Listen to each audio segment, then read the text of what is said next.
Hello and thanks for joining us. Independent childcare operators, including one in Brooklyn Park, say they need more state money to run their businesses.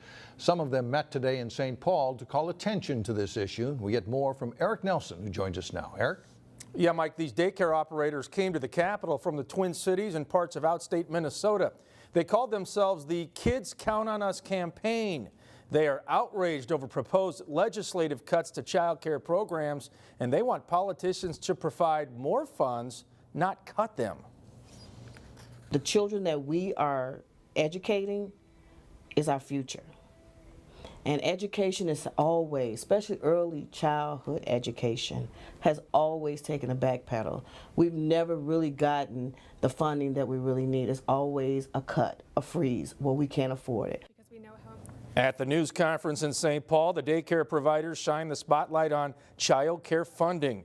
Minnesota has a $1.65 billion surplus, and they believe some of that money should go to independent daycare businesses.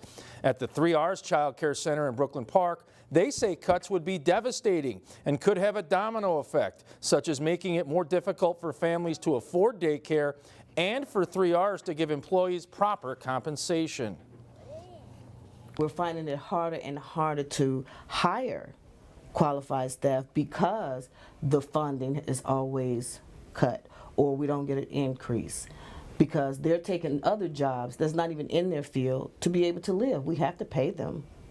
I mean, it is a business.